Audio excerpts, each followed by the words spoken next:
Welcome to the Strategic Project Leader, where we help you leverage strategic project management so you can achieve your goals. Now, here's your host, Fola Alabi. Good morning and welcome to another great episode on the Strategic Project Leader. It's goodness, an episode that you have definitely been waiting for. And I want to say thank you for holding on. On the Strategic Project Leader podcast, we empower professionals, business leaders, and forward thinkers on how to leverage the superpowers in strategic leadership and project management. I want to know, first of all, where you're actually joining us from. We had a slight change in our timing today, but I'm so grateful that you all were all patient to join me on the podcast today. Today, I'm going to be talking about a topic that is passionate. I'm actually passionate about, and it ties into a lot of elements around driving strategic project management. And when I think about that, I was writing an article a couple of weeks ago around strategic conscious leadership, a key pillar that you need to become a strategic project leader. And when I thought about that, I felt there's so many elements that drives change and enables us to become effective business leaders. But it's absolutely critical for us to ensure that we are very, very conscious about our decisions, about how we, interact in the society. Oh, hi, Edgar. Thanks for joining us. You're joining us from Mexico. Great to see you this morning. And today we're going to be talking about sustainability shaping product delivery. Strategic project management touches strategic leadership. It touches, the tools, the technology that you need to pretty position you as a leader in this particular space. So you can definitely elevate your career and help drive value for your organization. Today, I've got a leader who's actually a visionary. He's passionate about sustainability. He has worked on so many global initiatives. He's a senior consultant at Deloitte as well. And he's going to be joining me live in the studio as we talk about sustainability. I want you to give me a cheer and a round of applause as I bring on stage Dominic. Dominic, can you join us right here?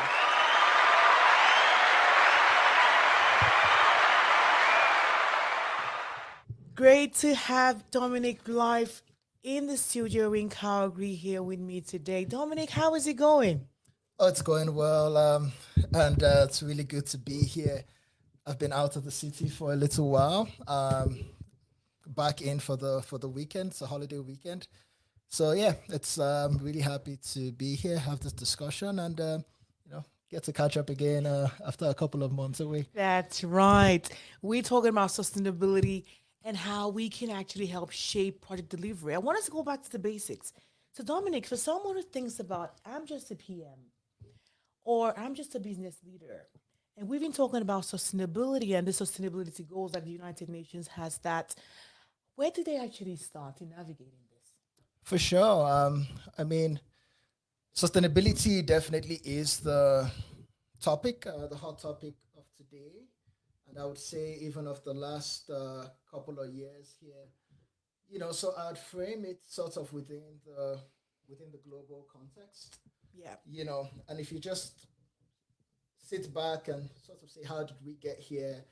And it's all about, greenhouse gases having this warming effect on the planet. And because of all this warming, we're beginning to have higher temperatures, less ice cap in Yeah. the Arctic circles, more wildfires. So, as a result of sort of all of these changes that we've seen in the industrial era, now you have the UN global leadership saying we need a framework on climate change convention and setting targets to say, okay, we need to cut emissions down to a certain level. So this sort of gives like the high level context to how we've gotten here. And now I think, today we have a chance to be able to say, what does it mean for all these businesses and how does it factor into project leadership and business leadership as well? 100%. When we think about sustainability, I know that the elements around the environment, elements around even the economy, when we think about making better decisions that are economically viable, because for anything to be sustainable, for it to stand the test of time, we need to make, great better decisions. And so as project professionals who are now faced with this. As project professionals, we are faced with the challenge of understanding this global landscape and taking the sustainable principles and goals. How can they start to understand what decisions do they need to start making today that will help them become better leaders and make better decisions as well? So back to the basics now. So just imagine there's no clue about sustainability now, and now you've been given a project and you're like, okay, I'm just an IT tech project manager, but I see sustainability that is ingrained in every aspect of our decision making, from you know even basic as the papers we use in the office. But how can they be more sustainable in every decision making that they take? 100%. And keeping it basic, I'd probably even start from, what I think every executive is very conversant with, and it's the concept of the triple bottom line, people, planet, and profits, right? Yeah. And now we're mostly talking about the planet side of things. With sustainability, there is, again, a lot of emphasis on climate and greenhouse gas. But like you mentioned when you spoke about like papers, and sustainability is a lot more than just the climate. That's right. You have water resources, you have land use, you have energy extraction, you have things like recycling and waste management. So there are biodiversity and nature. So there are lots of these different facets to it. I think the first place to sort of come at it from is energy use, and just thinking now in every project, are we optimizing the amount of energy that we're using? What are we locking ourselves into from an asset, capital, and operating point of view? And then, this might primarily be at the climate, but then you even look at, if you're a consumer goods company, or you're in sort of like the commercial retail sector, how much are you doing in terms of, the circular economy concepts and waste reduction? So, with before we going into sort of like the business nitty gritties, just an everyday role in every position that everyone is in, I think these are just sort of like the parallels that you want to think about: climate and energy, and recycling, waste management, how much travel. So I think if you just start from even that lens and that perspective, you are already beginning to take into account sustainability concepts. And once you go into the lower level detail, it sort of all ties in together really nicely.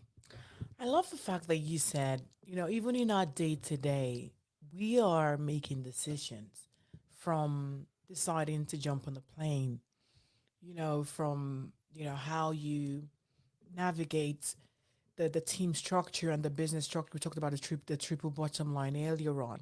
So even if you are not even a project manager, or you're just an accountant, or maybe just an entrepreneur, we are making decisions every day that could impact the environment, that could impact the economy. So in thinking about that, in being more conscious about the decisions that we're actually making, what steps can leaders start taking today that are pretty basic, that could help us start making better decisions? At the end of it, it's about the decisions we actually make and how it impacts us. Yes. So could you throw some light into that? 100%. And I'll come at it from two angles. One is the perspective of the individual, and one is the corporate perspective. In sort of being sustainable, some studies have shown that up to 20 or 25% of being able to achieve that target is actually due to behavioral change. So to the things that you have mentioned, it's just people's behavior, whether that's you choosing to segment your waste into compost, recycle, and landfill. Whether it's you deciding, to take in more biking, more walking, not necessarily needing to drive around everywhere. Again, taking into behavioral changes like, reuse, remanufacturing, repurposing. So maybe item A, I'll give something very basic. You might have like a really nice ceramic bowl, and at the end of its life, you don't want to eat out of that ceramic bowl any longer, but maybe now you use it as for your potted plants. Okay. And this is where like some of those circular economy concepts come in. So like on the personal side, there definitely are those things we could do. But that said, it is also true that the greater majority of the changes need to be on the corporate side of things. And here you're talking about, capital investments, what sort of assets companies are choosing to invest in, Yeah. financial policies, looking at changing broader energy system transformations and sort of how do we go towards renewables, and I think that's where a lot of the corporate level decisions need to be made for companies of all sorts of magnitudes. And, happy to go into sort of like how this evolving context now shapes businesses today. But yeah, but broadly speaking, we have things we can do as individuals, and then there are corporate level actions that definitely need to take us to where we want to be. 100% welcome, Azam from Oman. Great to have you here with us today. Yes, we've spoken about different things. It's so interesting when you spoke about even the reuse idea, rather than just thinking about you have a particular stuff that you use at home or in the office, and at the end of its life, you feel, okay, what can I also repurpose this for as well? So what I can see there's a mindset shift. You spoke about a behavioral shift that everyone needs to have. So beyond the role that you show up as at work, you need to be custodians of just being conscious that every action and inaction that we take today will either positively or negatively impact organizations, pretty much the world at large. So now you've spoken about now we've been able to repurpose stuff, we've spoken about behavioral changes. But what else can we start doing as well that can also help influence our leadership? Because at the end of the day, not all organizations are kind of there yet. We kind of say, and we on the Strategic Product Leader podcast, we say it as it is. It's a lot like lip service. We kind of say, yes, we're going to be sustainable because the policies the government is kind of putting in place to ensure that we are that. But what can we do as leaders, as project professionals, say, these are the steps we should be taking today? Welcome from Nigeria. I can see Ola Olamilekon as well joining us as well. So just throw some light into that. So how can we help shape our organizations to be more sustainable? Yeah, it's I smile because one thing we realize as in the modern day world is that so much of the change we see and so much of the decisions, corporate level, but even national and global level, is driven so much by the people, Yeah. and by I wouldn't call it public pressure, but a lot of public outcry and public Yeah. demand really driving a lot of these changes. So if you just look at political polls and just going a little high level, and you see sort of like what is the importance of sustainability topics to like the current populace, younger generations, it is beginning to take a much bigger percentage. But however, if you look at like the corporate environment, you will see that a lot of the executives are now being held account to, who holds the executive accountable. It's the shareholders, right? The key company stakeholders, the board, the investors. Yeah. So now you're having now that we're having the push from shareholders, stakeholders, and also investors, banks, the World Bank, the multilateral development banks, the different financial institutions saying, okay, company A and company B, you've been giving us good products for a while, but what are you doing for sustainability? What is your climate risk? What is your greenhouse gas mitigation strategy? What is your abatement strategy? So there's a lot of that pressure coming from the company shareholders and stakeholders. And then internally within the company also, at the different departments, even at the supply chain level, at the operations level, you're now being held to account by, the companies that you work with saying, okay, you are a supplier of mine, but I as a company have Yeah. chosen to cut down, what they would call scope 3 or my supply chain emissions. So you need to show me what you're doing, That's right. right? Because it's very interconnected. And what you have to realize is that every company's emissions what we will call scope one, scope two, going technical, is another company's scope three. Yeah. So you can't just do your thing. It affects me now, right? So within and without, there are a lot of pressures coming in, and now you're the supply chain manager, and like the company you work with, maybe you supply them bread or flour or something. Now they're asking you what is your emission reduction plan. So now you are beginning to escalate this up to your own leadership to say, well, we need to have a plan. Like, we need to do something. So I think from all the levels, from the shareholders, from the stakeholders, from your investors, and now within the companies, all these pressures have now really raised sustainability to the level where it can no longer be ignored, both on a project and on a corporate level as well. I love the fact that you said at the end of the day, even if as an organization you may not be even be thinking about it now, there's that interweb where for you, maybe as a producer, as a supplier now, there's going to be that responsibility that you now have to become more sustainable, especially when it comes to the environmental pieces.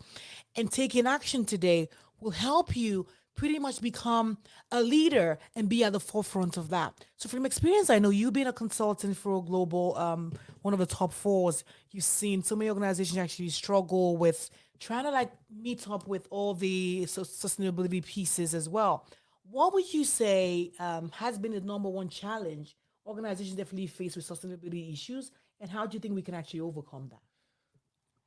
Yeah, like I think I would call it the good news, but the truth is that we encounter a lot of this question on a daily basis. And the truth also is that, just putting it in context, sustainability is a journey. We have come some way.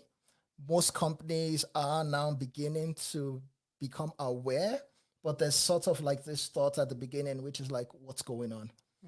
So I do want companies to not be, feel too badly about it, because I would say over like the Paris Climate Accord was only 2015. It's only been 8 years ago. So we are sort of like all on this journey. But the first thing I would say is companies want to understand sort of like the evolving political context and scenarios, because climate change and getting to sort of net zero is no longer a matter of, it's no longer wishful thinking. It has now become binding legislation. And while you might say, the UN is global, and even though the Paris Accord is legally binding, on a country level, now this net zeros have become law. Canada has, Canada has what's called the Net Zero Act, which is really legislation that says by 2050 we'll get into net zero. And part of that legislation says, by 2030 we need to cut down emissions by 30%. And for sector A, transportation, for energy sector, for retail sector, we're going to ensure that they get down by 20%, 5%, 10%. That's on a national level. On a provincial level, like if you look at BC, there's what they call like the Clean BC 2030 goals. So I frame this to say companies want to understand what is the evolving context, because this is no longer a discussion. This is law. It will, for the most part, it will almost certainly happen. We are getting there. And you can see a lot of the investment dollars being moved, to ensure that we get there. So I do think, you want to understand where you are in the region, where you are globally, where you are nationally, what is the shift for your sector, and then look at both the challenges, but what you need to do to align. Because again, like the Industrial Revolution, when people thought computers were going to be made in the 60s and the 70s, some people thought typewriters will be around forever. That's right. I can use a typewriter. Yeah. I don't know many people that can. Yeah. But the world will move. So it's up to you to move with it or be left behind. But the world will move for sure. I know sustainability almost seems like another kind of technological wave. Just like when we talk about AI, right? It's the next thing. And beyond whatever the fad is, or beyond whatever we talk about today, I always talk about being a strategic project leader means how are you staying abreast with what's required? How are you preparing your mindset? What are the tools? what kind of training and education have you got to help you prepare for this new normal? And I love the fact that Tayaba, thanks for joining us as well today. She's talked about how can we integrate this into our strategy? Because at the end of the day, sustainability is no longer going to be left to say, oh, we kind of have a team, who is going to be the manager kind of looking at how we do our recycling and stuff. This now has to be integrated into project management practices, integrated into how we actually define how we do business and how we do work. And you've now said that every organization has to look at how they fit in globally, as well as even as individuals now.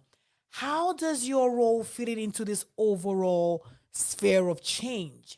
How can you start positioning yourself, and what are the things, what kind of trainings and things can professionals start learning to understand today to say, okay, now I want to be better prepared. I'm not going to wait for my organization to say, okay, now we're going to do this. What can they do now to be aware, to stay informed, as well as to be ready to be part of the change and be catalysts for that? Sure. Sort of talking about human capital, right, and how people Yes. can best develop themselves. Um, I will say, because oftentimes I get this question a lot, and the answer I'll just say is not always more schooling. Like people just, oh, can I go and take another degree? And I'm thinking to myself, you have 4 degrees. Like you That's don't, another enough. degree is not what's going to make you the sustainability person. Like put in context, like my background is chemical engineering. I did it like for the bachelor's and the masters, and I did do my research on like clean energy modeling. So that's sort of how I got into this space. However, for building capital, I will say it's obviously the role of having people you can look up to and mentorship is still a big thing, and people who can guide in the space or people who currently work in the space. But on your own, there are things you can do for sure. And if I think about just being sort of like engaged, there are a lot of like the leading organizations that you probably want to begin to follow and to see what they do. And then there are companies such as like the Greenhouse Gas Protocol. The Greenhouse Gas Protocol was established in the early 2000s, I believe, maybe even a little earlier. And they sort of set the definitions for what we call corporate accounting. So if when a company is asked now, what is your scope one? What is your scope two? What is your scope three emissions? Give me your greenhouse gas inventory. So if you are in a company and you want to be able to, contribute or begin to take leadership in that space or develop your own human capital, the Greenhouse Gas Protocol is an excellent place to start with. And they have learning courses on their website, a lot of documentation. I should also say this at the outset that sustainability has many different facets to it. So maybe even before going into particular organizations to learn from or documentation or training, you probably want to see where you fit and understand the big picture. Exactly. I think that's a big one to see what are the different layers of sustainability that we should be aware of, and so we can look at that match. So, for instance, people who know that's technical, like you went in and you started about the greenhouse gases and see, and now you help organizations walk around that part really technically. But what is this overall picture? Can you paint that picture for us so we can see what are the different areas and where do other leaders actually fit into? I think that's a good point. Yeah, 100%. And I'll try to go as high level as possible, and I will try to be Less as technical. no, yeah, as me see all the consultant jargon there, try to be exhaustive and maybe not duplicative in any of the points. If I think about it broadly, and I'll try to like divide sustainability into different facets, and I would say like one facet is accounting and reporting, and that's all about how do I put together the numbers? What is my total impact on the environment? What are my direct emissions? What are my supply chain emissions? I would say that's sort of like one. I'll just call it greenhouse gas accounting. However, there is also greenhouse gas disclosure. I would call that a second facet. And greenhouse gas disclosure is all about needing to present your present your present your present your present your present your present your present your present your present your present your present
Okay. Test, could you just let me know now? Could you hear?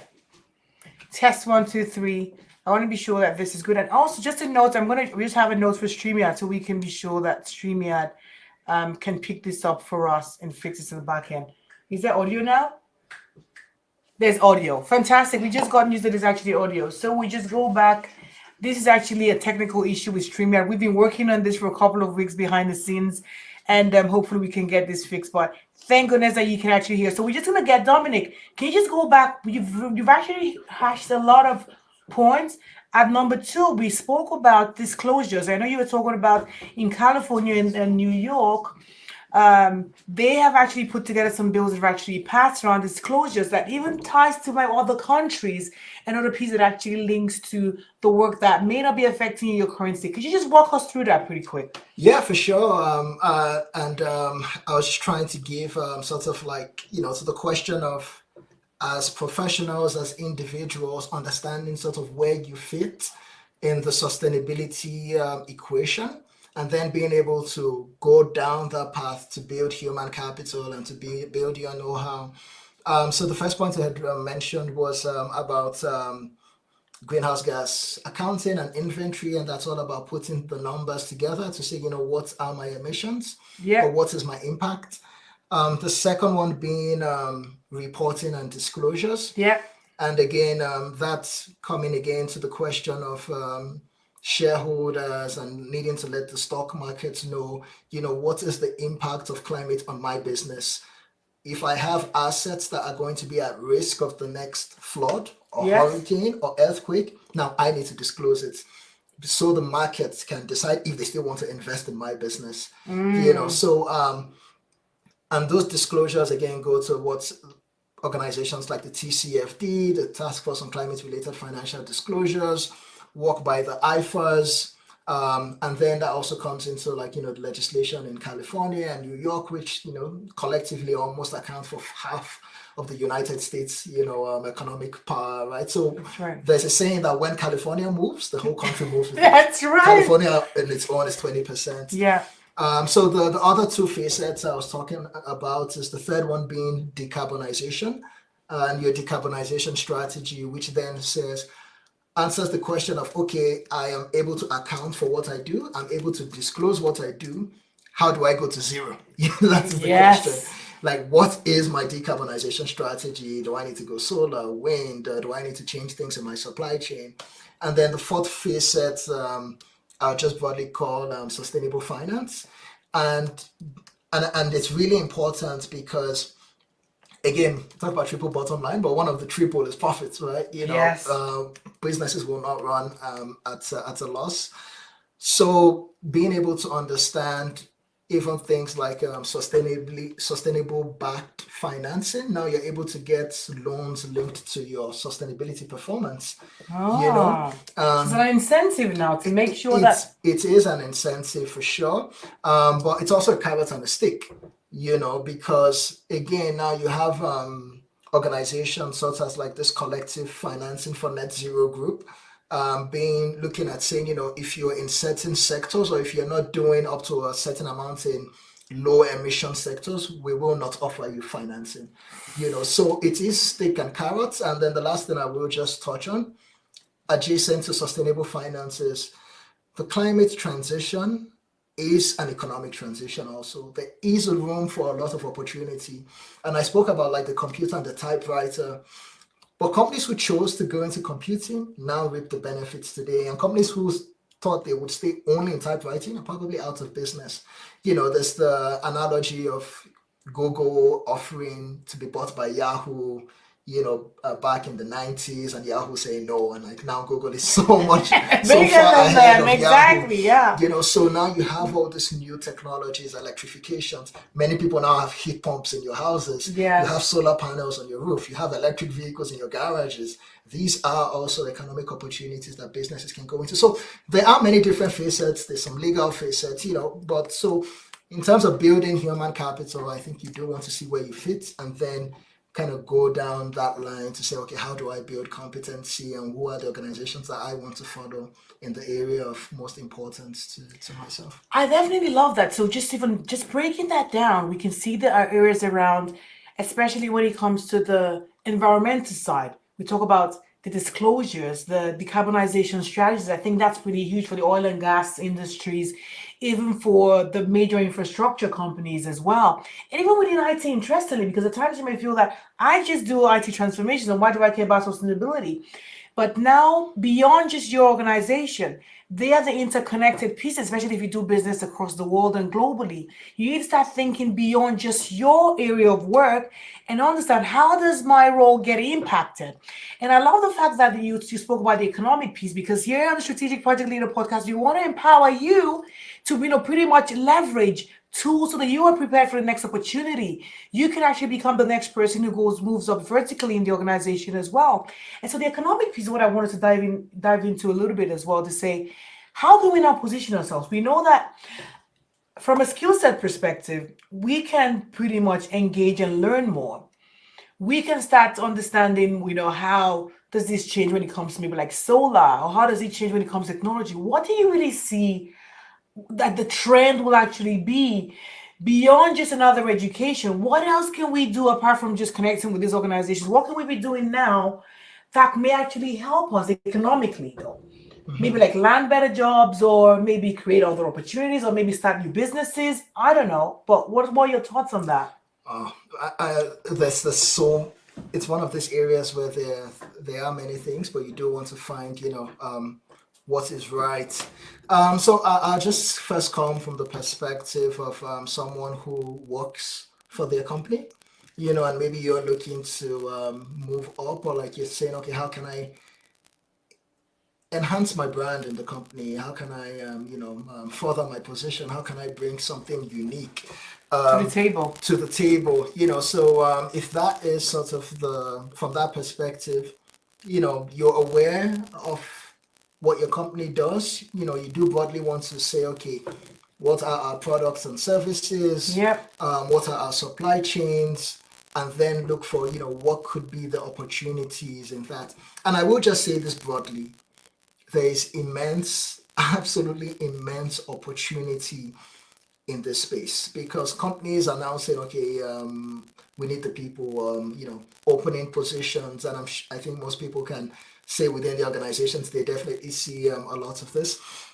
So if I just think about it on like on an organization level, and I'll try to use maybe two different industries. Say you work for a retail company, Target, Walmart, any of this, um, Retail spaces. yeah, retail spaces. And if you think about their operations, you do a lot of moving goods to and fro, a lot of transit. It's so much of what they do from the manufacturers or wholesalers down to probably a distribution center, down to retail stores. There's some reverse logistics. We need to handle some recycling. So you could look at that and say, without, if you do not even have like, the ability to say like the actual emissions numbers, but just looking at the sources of energy and the activities you do, then there probably is a lot of opportunity for you to reduce transportation emissions. So then the things like electric vehicles or electric trucks become a thing of interest. Or companies like that typically deal with a lot of waste. Now do you begin to think, okay, what are like some circular economy concepts that we Yep. can bring into that? Again, you probably this type of retail companies have thousands, without exaggerating, thousands of third parties they work with, Yes. suppliers of all sorts of products, of packaging.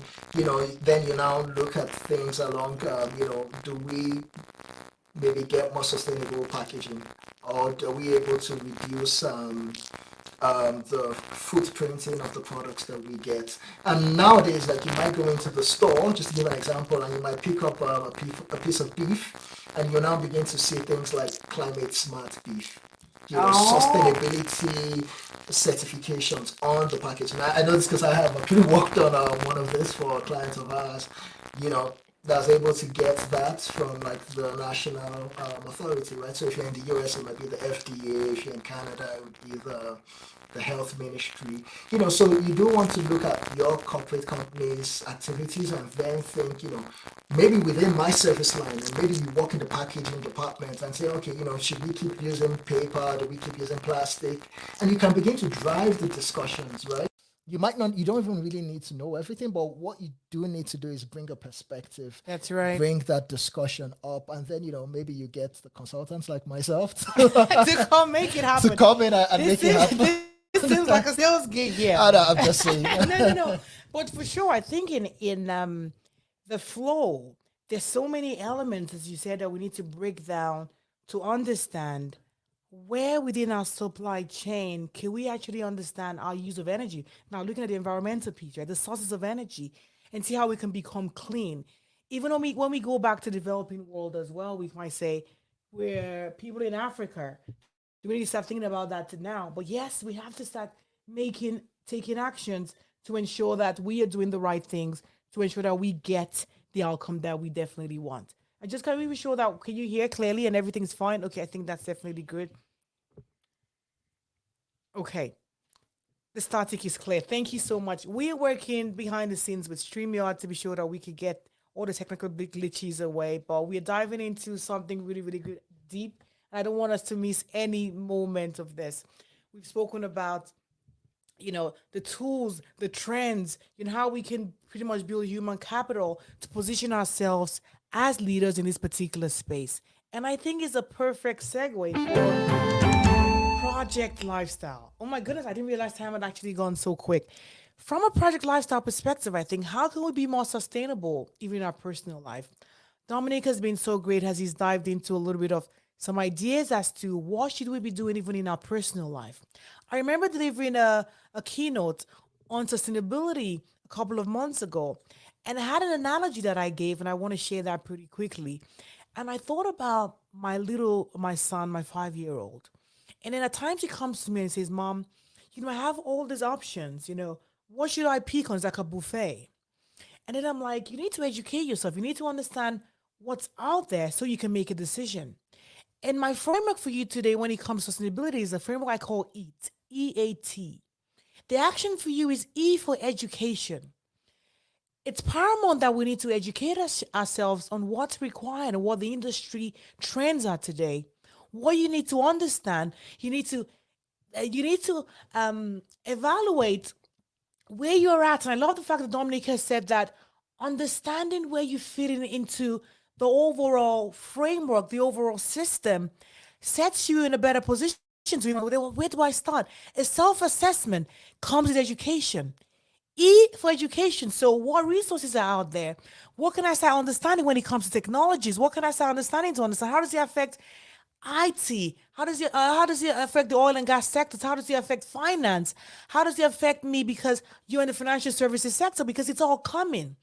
The people who are ready to evolve and become change leaders are the ones who are prepared for the change. And that's the E for me. Educate yourself. A is about assessing your impact. Every single one of us, we are pretty much impacting, be it the environmental pieces, be it the economy. But you need to understand, how exactly are you doing this? What tools are you leveraging today?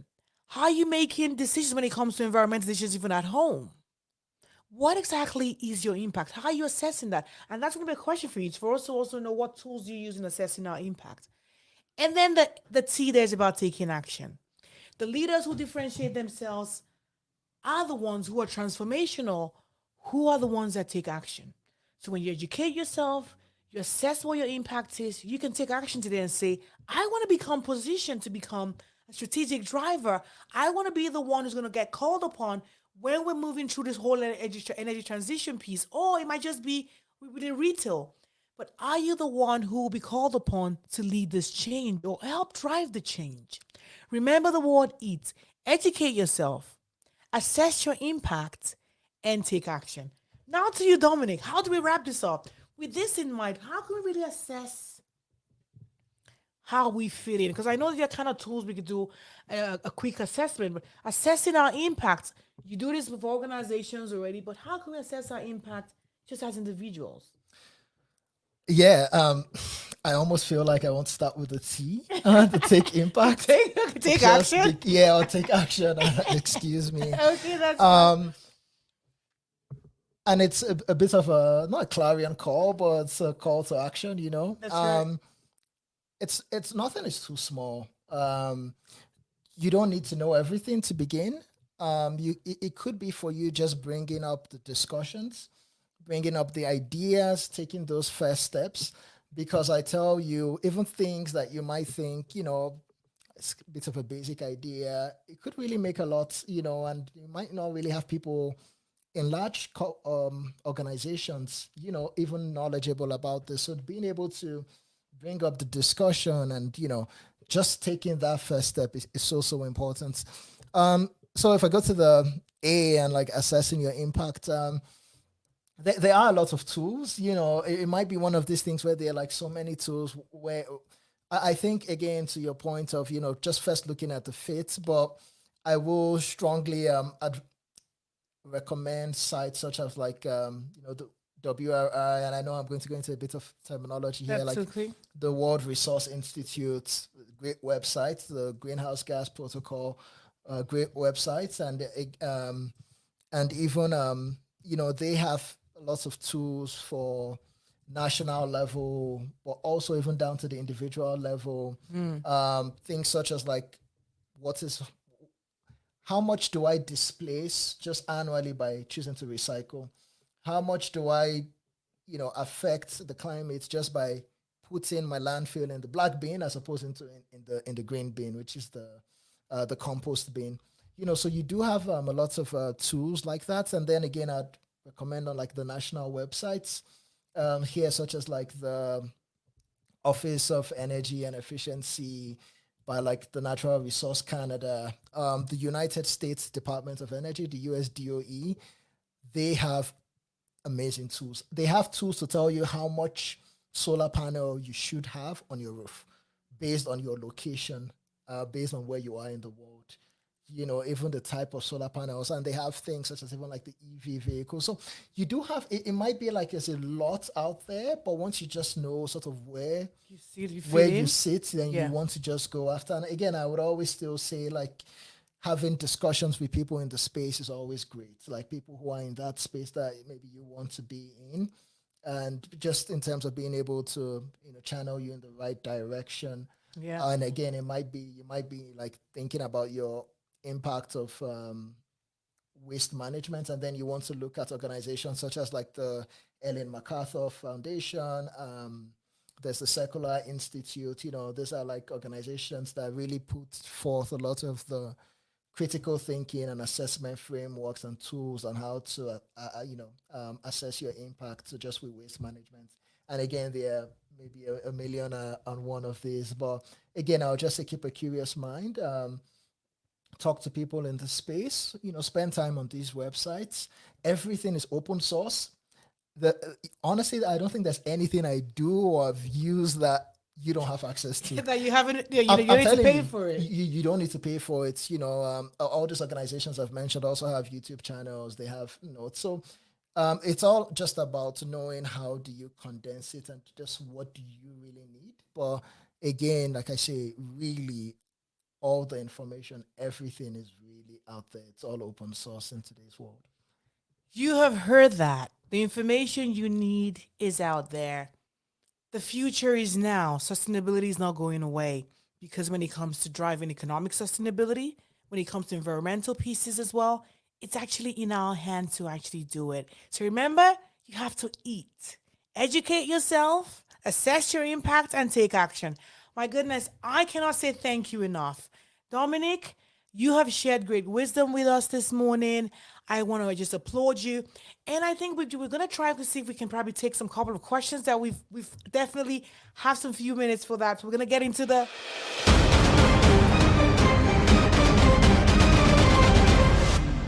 hot seat time. That's right. I'm going to try and pick a couple of questions. I'm going to see if I could go on my chats, and we've had a couple of people chatting in, but I'll bring one that comes to mind that I saw before is through your career, what has been the number one challenge that you have faced when it comes to sustainability and educating people on that? And what have you done to remove that challenge? 100%. It's a big one. I would say thinking about it on a holistic level, thinking about the meaning or the why. And I'll give you three ways to think about things. Now, I hesitate to say this, but maybe some people don't believe in it, right? Which is true, right? Some people just say, you know what, this winter was cold. Yes. So, the climate is fine and everything. Um, Once you understand, a lot of pushback or challenges typically come from a couple of places. One, it might come from fear, people feeling, okay, now I have so much to do. Now you want me to do this new thing. Like, is my job not hard enough? It might come from a place of disbelief. Just don't believe in it. It might also come from a place of, how do I say this? Like, people, well, how do I know what you're saying is true, right? And I'll give you How sort do you of, validate yes, that? but I'll Okay. give you sort of like three ways to get the point across and to overcome these challenges. Um, the first one is understanding again that there are implications to do and not to do. So you're a company, do you believe or you don't believe? However, you can't just put things out there. Now there's a lot of emphasis, say, on like greenwashing or fake product claims. So there is a cost of business to not doing. So that is one thing to understand. The second one is there is an opportunity and there's also a competitive landscape. Like, again, like I said, back to the typewriter and computer. So whether you believe it or maybe you don't, or maybe you're a little apprehensive or there's fear, also letting the organizations know that there is an opportunity here, to gain new market share, to gain new products. The big companies 40 years from now will probably be the ones with like electric vehicles and batteries and a lot of all these things. And maybe the typical diesel and will kind of go up. Phased So out. being able to tell people like, there is an opportunity here that you can capitalize on. It's a great message. People love to hear that there's, A you know, positive spin yes, to there it. is a competitive advantage to be taken. And again, just the last one still just comes down to that financial thing, right? You're a company, you might be in maybe oil and gas. There are like carbon tax implications now. So you are beginning to actually lose money. And even in the US, the discussions on a national carbon tax is now coming in, right? So companies now, okay, like once we're losing money, now we need to We discuss have to pay because now, attention. well, now we're losing money.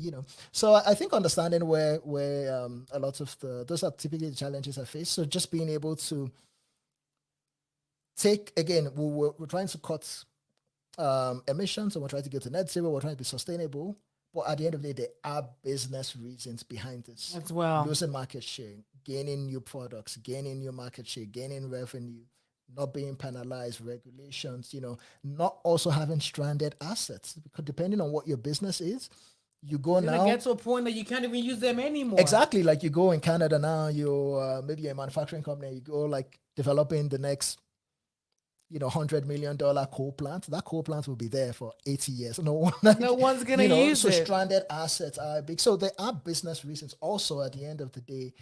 So being able to articulate that to The your value. leadership and the value behind it, I would say is the biggest challenge. But I think these are some techniques that you can also use yourself to overcome. Yeah, overcome those. positioning and messaging is absolutely critical, right? The messaging around the Absolutely, yes. value of what this brings to the organization is a huge one. I think we have question. Okay, Keiko says, can you talk about the impact of sustainability may have on the global economy vis-a-vis the impact on GDP? Yeah, I think we kind of spoke about like the lower piece for organizations, right? So now we know that economies are gonna be impacted, like when we talk about like China and stuff, like where global economies are being penalized for sustainable. Because I'm just gonna throw that to you to just finish that off. For sure, and this really resonates for me. Again, I say climate transition is an economic transition. And if you look globally, like in the United States with the Inflation Reduction Act that was passed last year, I believe, late last year, it provides so much investment tax credits, production tax credits for things like, electric vehicles, hydrogen, biofuels, batteries, solar, wind.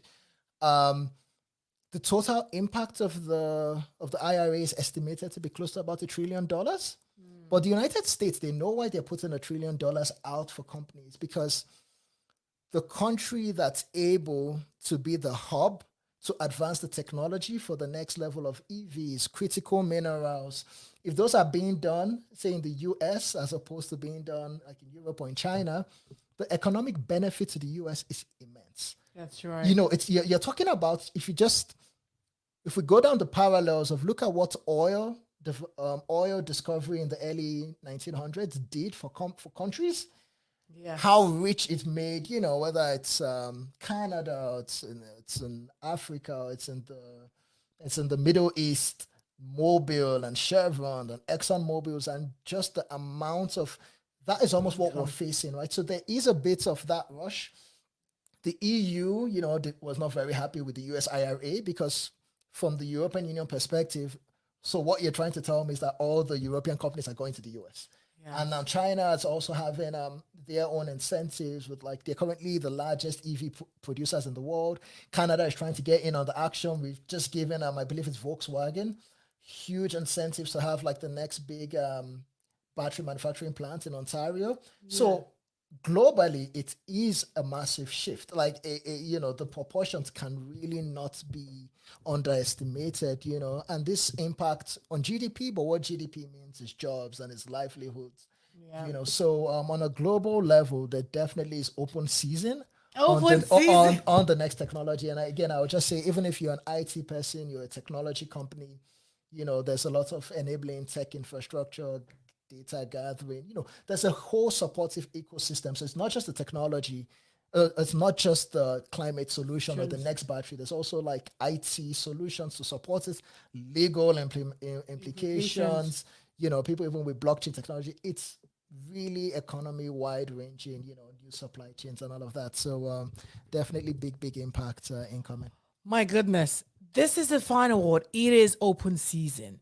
But the piece here is, are you going to eat and take action? Are you going to definitely educate yourself? Are you going to assess your impact and take action? It is open season. For you to be part of the people who are going to leverage this whole sustainability wind, you need to be ready to leverage everything that currently exists. The information is out there. As a project professional, as an executive leader, as an advocate for change, it goes beyond just talking about stuff. It's about taking action daily and educating others as well. Dominic, I want to say thank you for being here. I want to say thank you to each and every one of you for joining us live. I know we had to change the timing, but you guys were still here. Samir from Saudi Arabia. We had Adejimoke as well from Nigeria. We had, oh my own, my brother-in-law even joined us. I want to say thank you so much.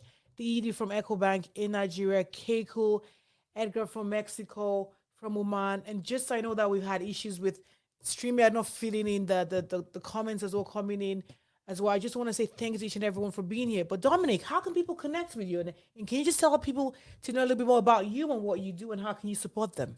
For sure. I'm always happy to engage in the discussion and to hear all sorts of viewpoints. Please feel free to connect with me. I'm quite active on LinkedIn. Also, I think I even have like my email there. I do this for a living. I work with Deloitte. We do a lot of the sustainability consulting. And every day it's, different types of businesses, different types of issues. And, sort of the space, what we try to do is, sort of be the jack of all, to know everything about every sector so we can best advise and best inform people, companies, corporates, and even government levels. So happy to engage, and it's been a really good discussion. And thank everyone for participating and also for having the chance to come on here and have this discussion as well. Fantastic. Dominic just said it. It's open season. But for you to actually leverage that, remember, you need to take action. We've spoken about the true bottom line. We've spoken about how you can leverage the economic space that comes to that. Beyond just being the technical guru when it comes to sustainability, as a technology leader, What are you doing today so you can be part of the people who can help drive this from a technological standpoint? Even if you're in retail, even if you're in manufacturing, it doesn't really matter. There is something for you. But for you to understand that what that means, it means you have to educate yourself.